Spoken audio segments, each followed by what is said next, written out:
Hey everyone, welcome. Just 1 second, we'll just get everybody started and all the housekeeping done. Just one moment.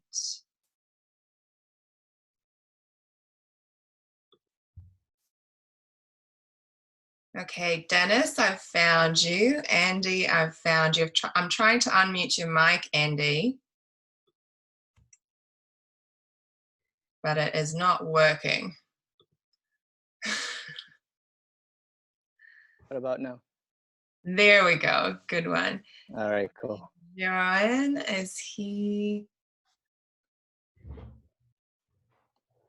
Okay, let me try and find him as well. Do you see his name on the participant list?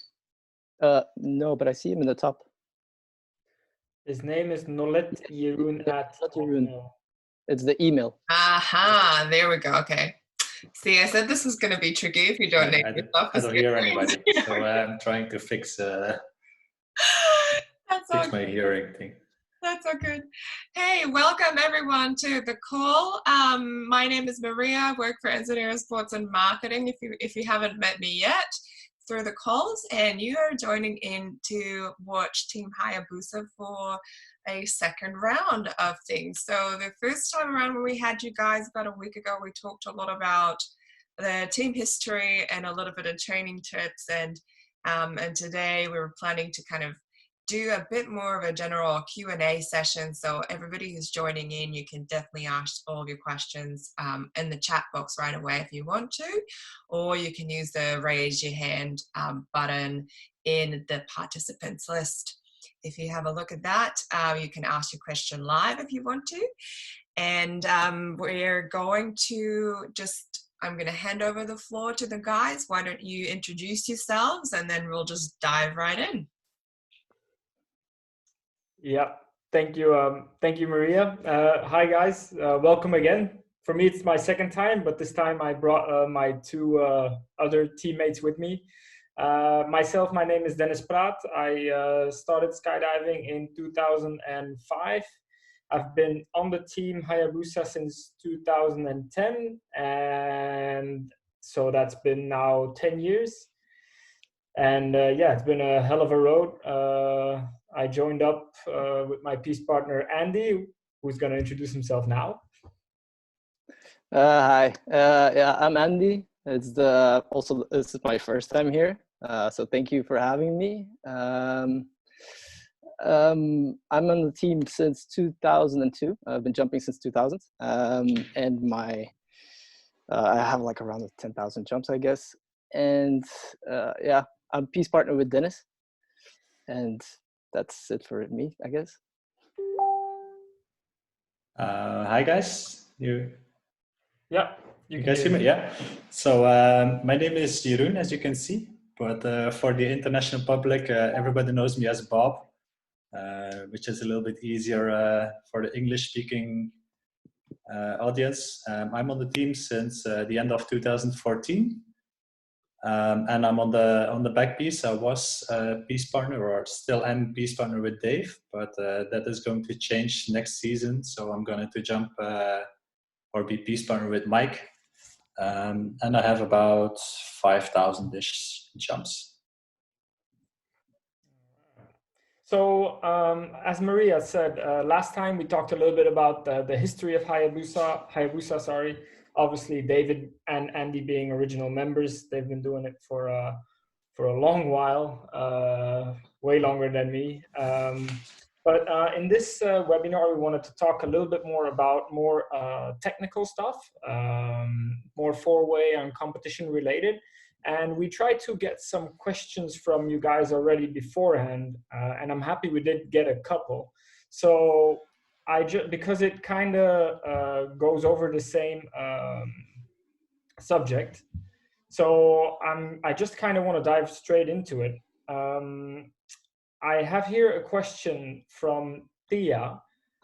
The question is, how do you settle in a new team member? I think I'm going to let that question to Andy, because he's been embedding a lot of new members in the team, and I'm sure it's been a little bit different every time. So, Andy? Yeah. So very good question. Thank you for the question. I think it's important whenever you make a switch is to include the member like your own straight from the start. You know, you're not going to put yourself superior to anybody else. So the hierarchy in a team doesn't really work, I guess.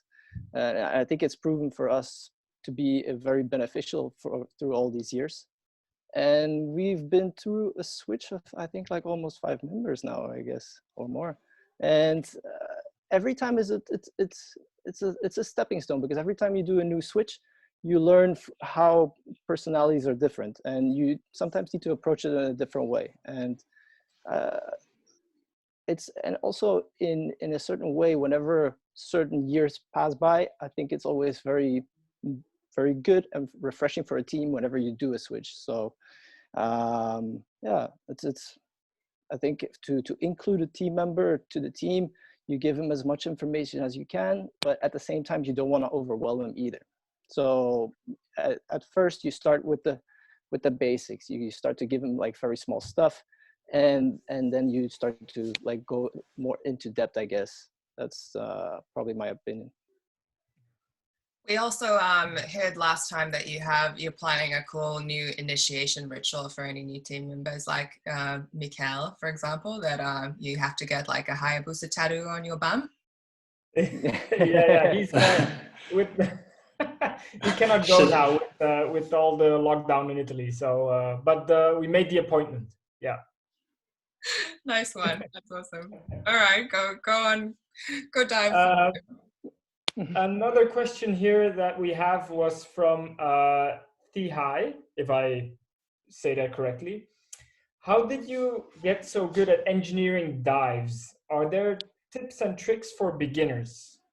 I don't know if you want to answer that, Bob, or shall I go? Yeah, sure.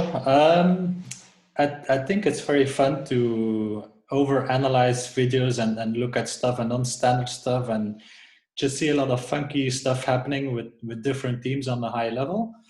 But for a beginning team, I don't think it's the first thing that they should look at. It's nice to see it. It's nice to know it is something that you can do. But I think for teams that are not together for 2-3 years, maybe, let's say, it's not so beneficial, because at first you want to build your base. Like with any sport, you want to have a very decent base, and the base is like the standard stuff. Okay, you can maybe take like a different random here and there, but in general, executing a very good standard jump will outperform a non-standard one, which is a little bit sloppy, or the difference is not so great unless you go with like really high speed and you have really large transitions. So it's nice to train a little bit, know it's there, but I wouldn't put too much focus on it. Yeah, definitely agree in the beginning to get your standard engineering very solid before you try to attack anything non-standard. I see we have a question coming up in the chat here on Zoom, but I actually first want to attack another one that we got in from Joseph, because I know he's sitting in the Zoom here. His question is, any tips and tricks for the 5th member of the team, which is a camera guy, and also any tips and tricks on the Pilatus Porter exit? I will answer that if you want. For us, as we are not cameramen, I've done a little bit, but not nearly as much as our current camera guy. But as far as your relation with the team, I think your role is very important, and I think it's very important that although you have the performers underneath you that actually make the points, it's like a soccer team. You know, you can only lose some, and if they can give you any help, you have to be communicating with them as well. So maybe that relates a little bit into the Pilatus Porter question. I think must be a difficult airplane to film out of. So, and I can honestly not give you any detailed advice on a Pilatus Porter exit. But if there's anything you have doubts on, like let's say the formation comes off a little bit flat and you don't get all the grips, but maybe the guys are blaming you for it, that you should be on top, it might not always be your mistake. Yeah, so you have to really analyze it with a very objective eye and be true to yourself, as if to say, okay, I felt for me this exit was really good. And even if you missed some grips, that might also be the formation that is going off a little flat. Usually when teams, especially beginning teams, they go off the plane, the natural tendency is to go off with the formation way too flat.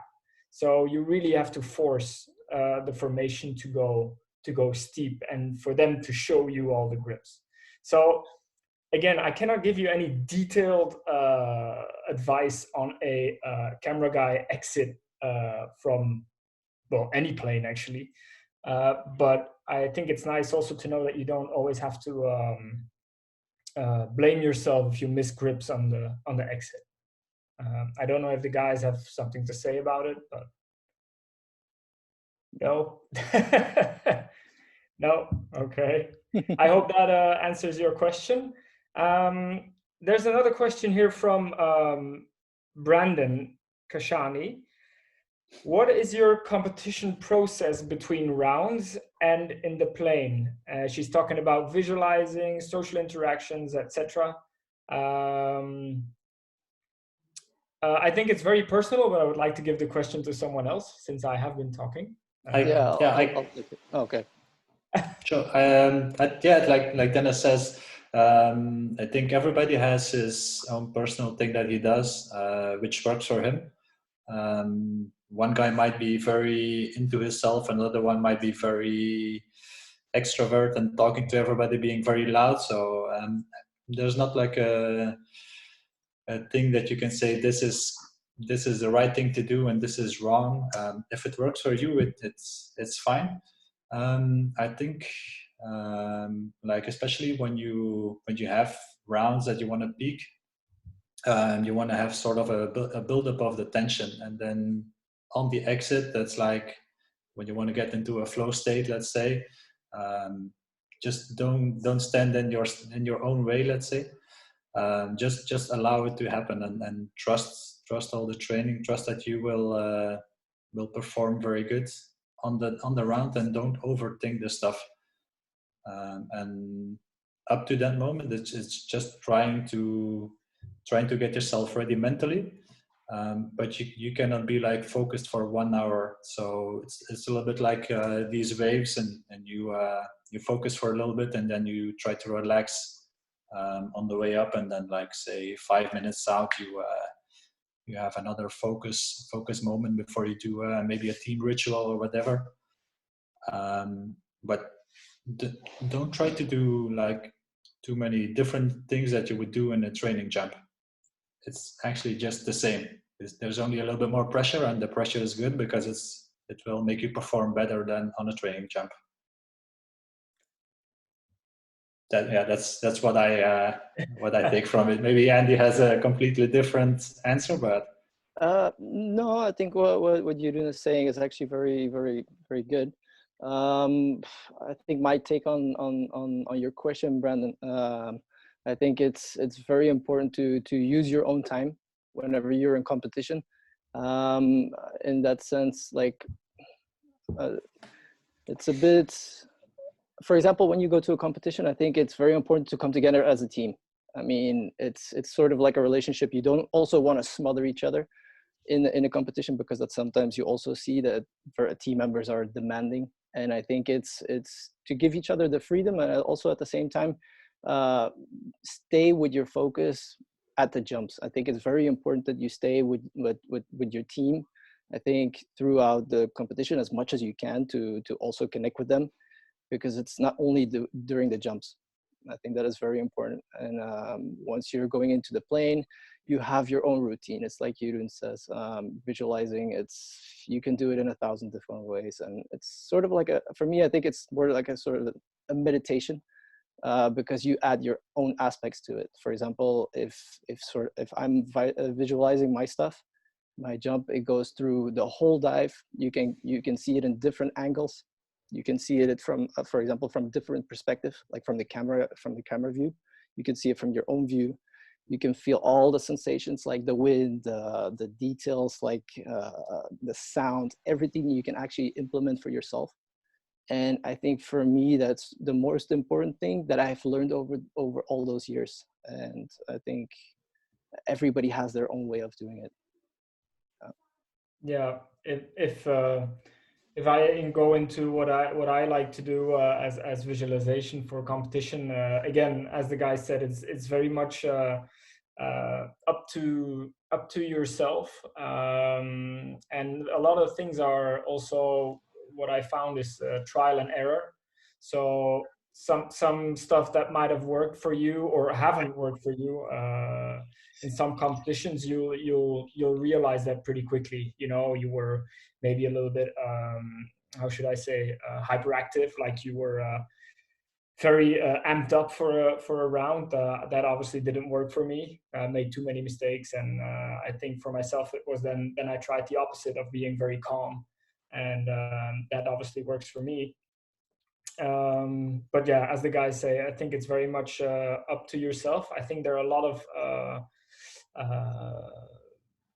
resources on internet and in books about how athletes prepare, and I think if you're new to that side of the sport, then I think take as much information as you can, and ask like Brendan, like you did here. But it's like Andy said, what maybe works for him, you can try it and maybe it works, but it can also be that it doesn't work at all. So it's very much trial and error, but you have to have, of course, some kind of routine, because well, for me, it calms me down. Oh, sorry, Dennis. Oh, yeah. Can I go back to the question? I just have one mention about the social interactions. Like, for example, the time that you have in between the rounds, for sure you don't want to, like Jeroen says, like the whole time thinking about the whole jump.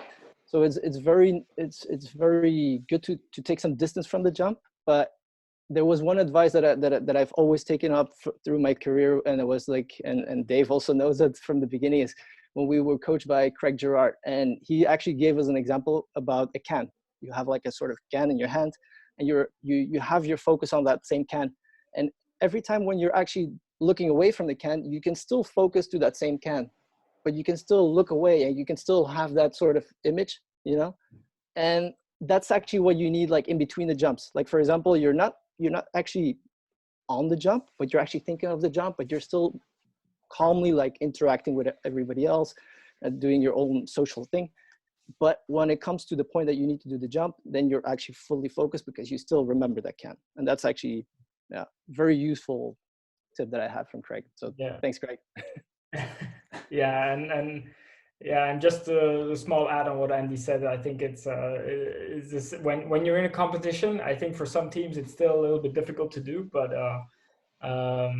let's say if one teammate wants to redo the jump, whether it be on the creepers or walk the jump or whatever, for us as a team, it's whatever you're doing, talking with a good friend that you haven't seen for a while, or you're in line to order a drink or whatever, we drop everything that we do, doesn't matter what it is, and we go help out our teammate, because that is number one during that competition. And it also gives, maybe you didn't need it at the time, but it would give your teammate a lot more confidence going into the round, that your whole team is supportive, and whatever somebody needs to re-see the jump, then everybody's there to help to help everyone out. So what you're saying is that in any situation during the competition, the team is always the number one and your focus. No matter what you're doing, the team will come first, whatever the situation is, right? Exactly. Yeah. Okay. We're about halfway in right now, guys, so we have another 20 minutes to go. Just making sure that we all keep in check with time. So audience, if you have questions, now is your chance. Otherwise we're going to be out of time, so send those in. I think there's one more question that we didn't answer on the chat from the marketing, from Maria. Okay. What is the team ritual Jeroen mentions? Well, Jeroen. Well, it's actually not a big fuss, but it's something that we do according to the altitude that we jump. So at 7,500 feet, which is like 3,000 feet before we exit, I say ho. Like I yell at that. It's very silly if you try to explain it, and then we clap our hands like together. But you can ask Mike. Our timing it's not very difficult, but Mike hasn't done it correctly once, I guess. So so that's why we do at 7,500, and then at 9,500, it's hard to think about it because it goes so natural. At 9,500, we have our helmets on, put the visors down, and we do like a head bump with the four of us. And that's the ritual. So it prepares you, and it's the same altitude before exits, like every time. So let's say we do some low altitude exits, then we bring everything down. So the timing before the green light goes on, and to that ritual is always sort of the same. So when you start that ritual and you start the head bump and all that stuff, mentally you know when the peak is gonna come, when the exit is gonna be there, and when you need to perform. And is it always, so this is not just competitions, like every jump you do together? Yeah. That's why I like on a competition there's like added stress, but eventually we just do 10 jumps like we would on a normal training day. Do 10 jumps. The jumps itself are the same. It's just the added stress because you are jumping for a world championship. It's only the mental part that changes. The plane is the same, it flies the same, the parachute on your back is the same, everything is the same apart from the fact that you're jumping in competition. So I think keeping that in mind is also very clever. Of course you cannot be too relaxed, otherwise you cannot perform very good, but if you overthink the competition, then yeah, it's only a normal jump that you're trying to perform. Right. We have some more questions coming in now. Again, one from Joseph. Thank you, Joseph. What is the daily jumping routine between jumps, etc.? And the same question goes for tunnel training. If I answer that question, I would say the Hayabusa training day, especially outdoors. Depending where we are in the season, we would probably do more of the bulk, so the more higher jump numbers in the beginning of the year, so the further away from a world championship, and the closer we get, we do lesser jumps but higher intensity. But in an average, I would say we would be at around 12 jumps if you would average it over the whole year. We might do a bit more in the beginning of the year per day, and towards the closer we get to the end, the closer we get to the competition, we might start doing 8 jumps a day just to keep the energy levels up and the intensity of the jump really high. And usually we on a day we just try to go the first whatever loads, the first 12 loads if we decide to do 12 jumps. Usually the drop zones would do rotations of either 4, 5, or 6 in a row before they fuel. We started doing this because many times when we try to do, let's say, a quad and a break, whatever the fueling procedure would be, we would find ourselves in a bit of a long day to get all the jumps in. So we rather get all the jumps in as fast as we can, and then we debrief them all. So we're also not the team to debrief a lot between the jump sequences. We usually do a big debrief at the end of the day. So you will not see us repeat many jumps back to back, let's say, unless the jump was really shit and we know what we need to do and just repeat it. And then for tunnel training, it's a little bit more, we usually do, I would say, 1 hour a day, depending how we feel. I think in the tunnel, it's a lot more easy to recognize when, so when you have your training schedule and you do 15-minute sessions, when you see that the quality of the jumps is going down, that's usually when you're mentally starting to get fatigued or for whatever reason. And then most of the time we're very flexible on that. When we see that the quality is going down, then we might adjust the training schedule or just say, you know what, let's leave those 15 minutes because it's basically 15 minutes in a way thrown away. I don't know if the guys have something to add on that.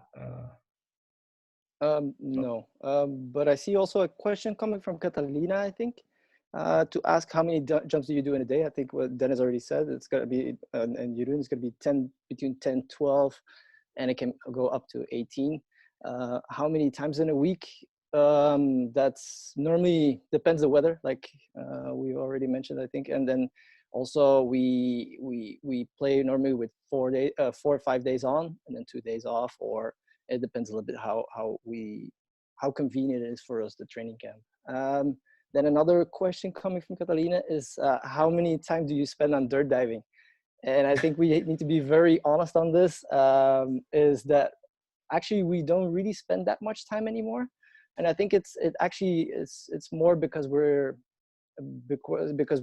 putting so much more training into, how do I say it? It's because we actually have so many experience by doing the same routines, so that whenever we just pick up the grips when we're dirt diving, it feels so natural. So it only actually happens that we really dirt dive for a very long time when we run into some problems. But actually we do, like in the beginning of the season, far away from a world meet, we hardly even use creepers. It's sometimes in the morning that we do it, and but it's something that we actually have to always maintain. So during the season, it's very important to always put ourselves on the creepers. That's a little bit of our discipline that we work on. But we try not to spend too long on the creepers because it wears out a little bit.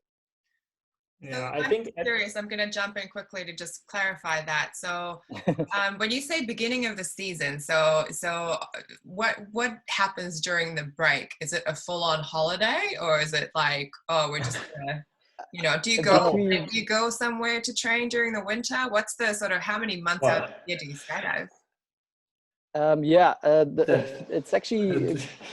It's actually very interesting because our schedule, our season runs like through the whole year. So we used to have back in the past, and I'm now talking about like around 15 years ago, we only had like one major competition in the season, and that was the outdoor season.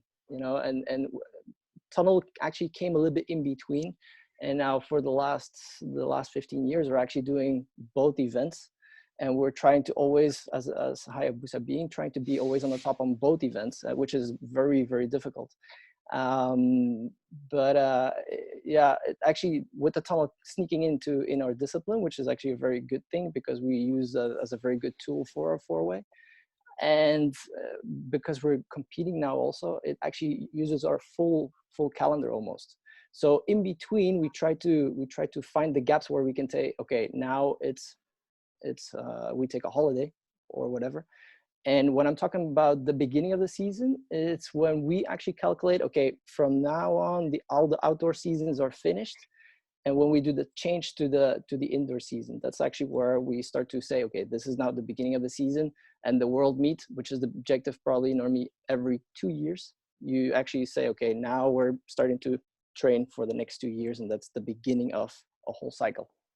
Wow. That's really cool to hear. That's like, yeah. What a Yeah. commitment, to be honest. I don't even know what to say. That's amazing. Like, so you have to project so far into the future to be as successful as you are. So that's it's a beautiful commitment. We have just 10 minutes left, or just under 10 minutes left right now. Yeah. So there's a couple of more questions. If Dennis, you just decide on which one you think you might want to elaborate on, because I think there's this one that I can go over fairly quickly. Brandon asks, what is your debrief process at the end of the day?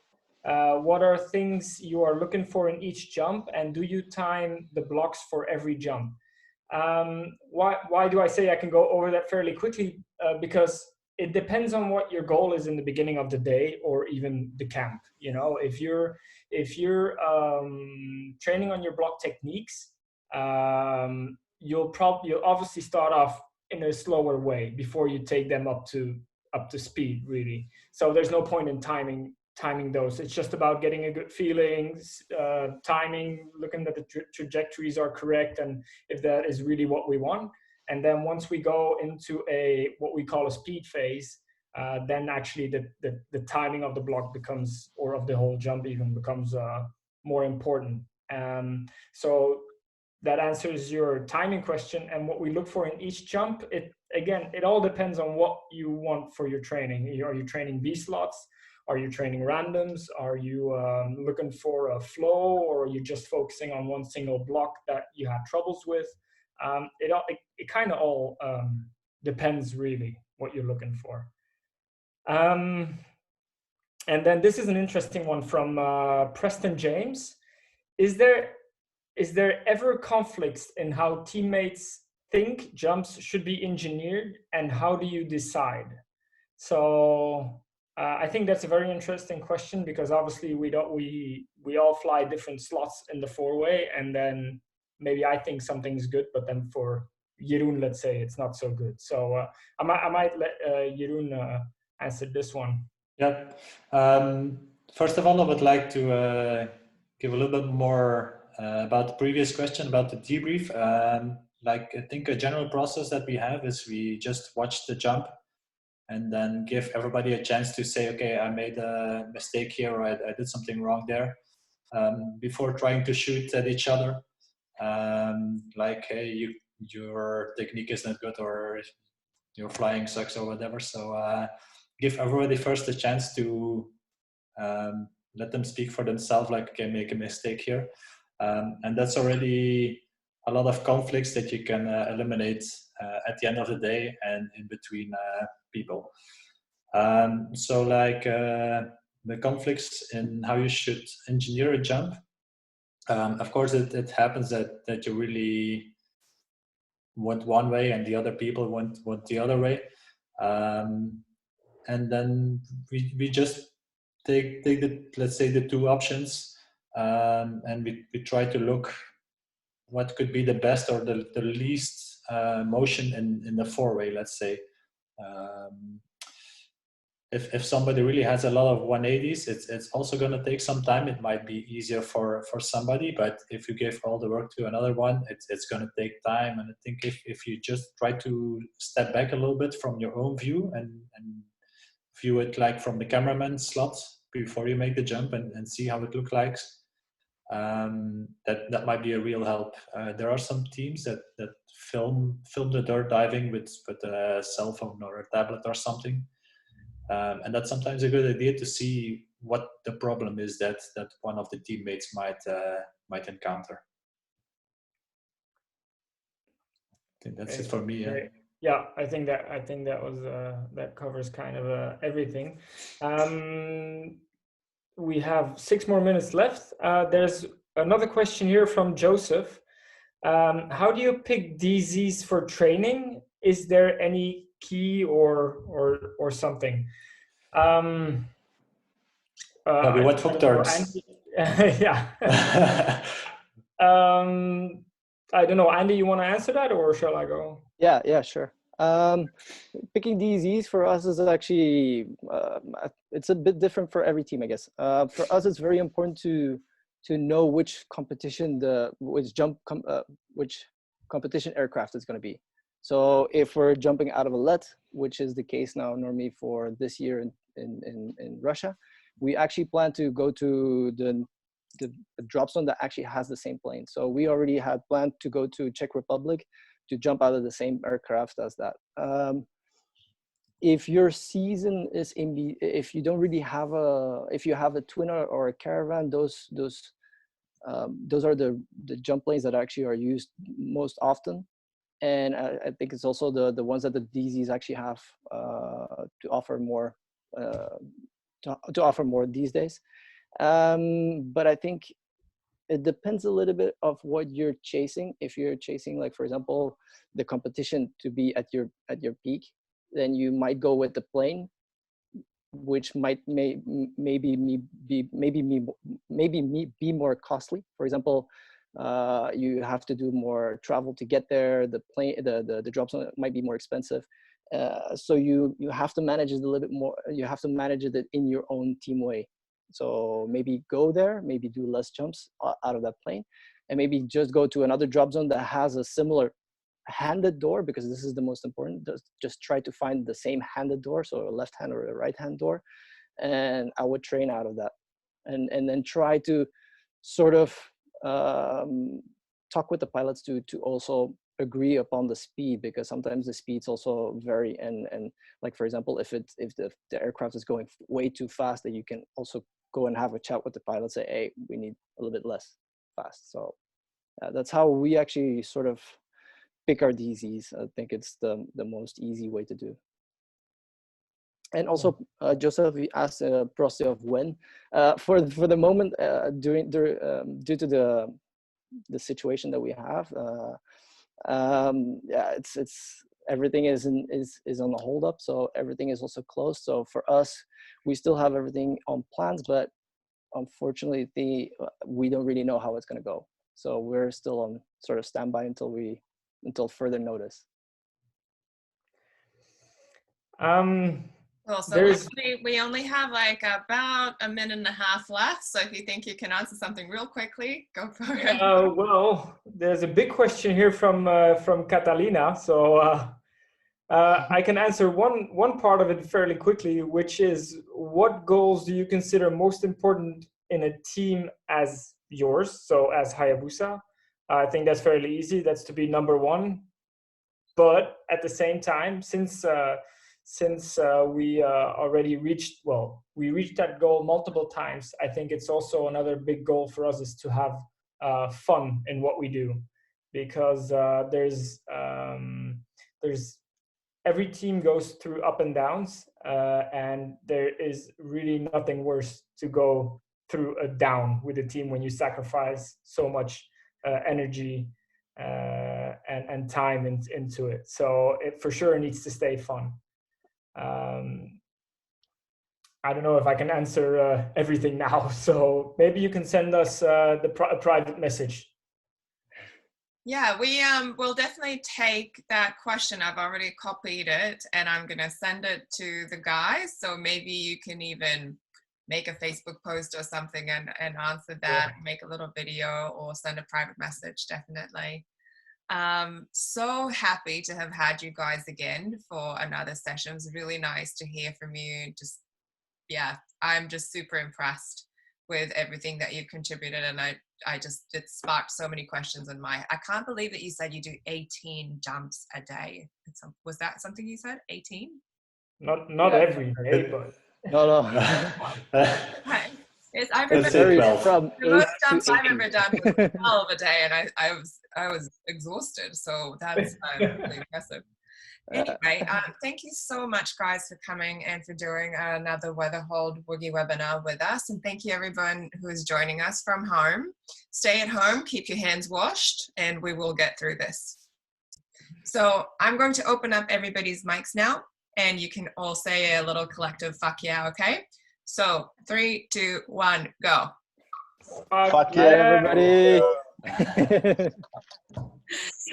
everyone. Oh, nice to see you. Thank you for coming. Thank you. Thank you. Mikey. Hey.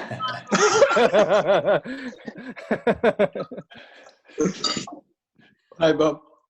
Yeah, now we're just missing Bennett. Oh, the haircuts. Man. You like you. No, no. All